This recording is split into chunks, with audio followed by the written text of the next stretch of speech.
Hello everybody, Debbie Merrill back here tonight with another little reading of The Raw Truth to the Fountain of Youth book. I say little, the book is 500 pages. However, the chapters are small, but the lessons are large. So don't deny it till you try it and apply it and read it.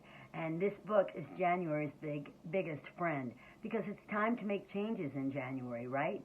We want to change our body, we want to change our thinking, we want to change our relationships, we want to change our home, we want to change a lot of things around us, or we want to just change the color of our makeup or our clothes. And change begins with you. And if you keep doing the same thing and expecting different results, that, of course, we know is the definition of insanity. So tonight I'm not going to read about insanity because we have a lot of that going on right now. It's chaos, but it's how you visualize it. See, I go out in nature a lot, and I spend my time walking and talking to the stars and the moon and saying affirmations like, I am open and receptive to all good in the world. And the reason I say them with my arms out and big like this, and I look up at the sky, I am forever young, eternal, and beautiful. Money comes to me effortlessly, easily, and safely, whether I'm working, playing, or sleeping. And all of my bills get paid with more left over. And I am safe in my home. I am safe in my car. I am protected wherever I go. I attract loving, conscious, committed people into my world. And I let go of, what did I say yesterday? The crazy makers, the vampire suckers, the people that just, they want, get, but they don't want to give anything. Okay, so we're going to just finish this chapter because I think it's very apropos to what goes on in the new year with resolutions, and then we don't make them, and then people get upset, and they beat themselves up. And we don't have to beat ourselves up because God doesn't make junk. We are perfect, whole, and complete just the way we are. Interesting. Okay, so for now, be alert to those well-meaning friends who always have a yeah, but when you talk about your dreams and goals and accomplishments. In an attempt to be helpful, they will give you a million reasons why something won't work in order to protect you from impending disappointment and doom. And they stop you from succeeding because they are not doing their own dreams. So misery wants company. So when I say, I want to fly, I want to move to Las Vegas, I want to go to Tahiti, I want to live in Miami, I'm going to dance again, people look at me like, Debbie, you have a broken back, you're injured, you can't pick up your right foot, and you're going to do all that? And you know what I say to them? Excuse me, I'm putting ice under my butt. It's the only way I can sit. I have to sit on a huge ice pack. I'm getting better. For every setback, there's a comeback, and I'm going to be Debbie, the comeback woman. But anyway, so you have friends like that? I do. But however, the road gets narrower when you eliminate these kind of people from your life. And then you think, oh, God, I'm so lonely. I have no friends. Where are my friends? However, sometimes I was told when I moved to L.A. about 20 years ago, somebody said, if you have 5 good friends, you're lucky. And it takes 5 years to get started in a new job or a new career, or if you're a self-employed, or if you're an entrepreneur. And I go, I'm going right to the top, honey. I'm going to be a famous actress. I'm going to be a dancer on Broadway. But I did star on Broadway with Christopher Reeve, Dana Ivey, and Mary Elizabeth Mastro Antonio. My mouth is dry tonight. I need water, water boy. Where is he? Anyway, he's probably drinking water himself. So I did perform on Broadway, and that's what brought me to L.A., thinking, well, if I was on Broadway, then I'd come to L.A. But I learned a lot. No, there's no buts. And I learned a lot of lessons, and I did a lot of work here. And I found out that I was multi-talented, and I wrote a book, and I opened a skating school, and I taught skating, and I taught the blind and the handicapped, and, celebrities, and they used to call me Deb the Celeb, because I was always teaching a celebrity. And Steve Martin, I did teach. He gave me a quote on the top of my book here. See it? I love you, Steve. I saw that movie last night. It's complicated, and I love it, and I laugh every time. He said, Debbie Merrill is a great teacher and dancer, and I would have been lost without her. So, yay! Yay, Debbie, I love you. Thank you, God. Thank you, God. I don't do any of this myself. God does it for me and through me. And he does for you too, because everyone on this earth is a child of God, and we're all meant to be here. And like I said, we all have a purpose. And until you open up to that purpose and say, I am willing to receive and to create that purpose, because what you think about, you bring about, and to visualize it in your mind because what you visualize, you actually can create internally. So it has to be visualized first. I took the picture of this book before I wrote the book. So if you young authors out there, however you do it, and I wrote it by longhand, not by computer, because I didn't like the computer. Anyway, so we're going to get back to the book, the page. It's on, for those of you that have the book, it's on page 205. There are folks out there for whom gossip is a team sport and who rarely have anything nice or positive to share about friends, family members, colleagues, or society. I always say if someone's not in the room, don't talk about them. You get things accomplished and worked out and complete that way. The negative Nancys tend to stick together, so let them. At least I don't have them. I want loving, conscious, committed, friendly, happy people in my life. See, and I want a mosaic of a life and colorful clothes. I have my colorful booties here. I love wearing colorful things. It makes me happy. Like I said yesterday, if you're not happy, just say, I'm happy, I'm happy, I'm happy, I'm talented, I'm beautiful, I look wonderful today. And you'll shift your thinking, just like a brrr. It'll go. And we're almost done. So you can get back to your television and your football and your hot fudge sundae.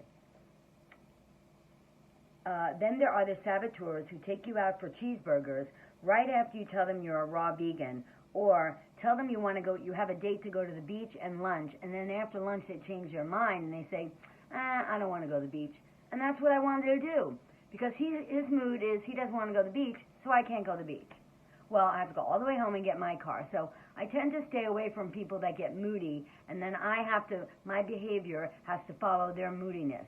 So I say, no, and you set a boundary, and you set it 3 times, and if they can't keep it, then I find a new friend. Because when God closes one door, he opens another window, and he opens another door. We know that. And there are many doors. Remember, it's an abundant world. The ocean, it's abundant. Look at it. It never stops. It's going and going and going. So that's what we receive. Everything we want and desire and require and more. More, more, and more. Yes, please, thank you. I keep saying that. Say that every day. More, yes, please, thank you. Okay, and now, let's see where we are now. Okay, we are family. I got all my sisters with me. Hey, we are family.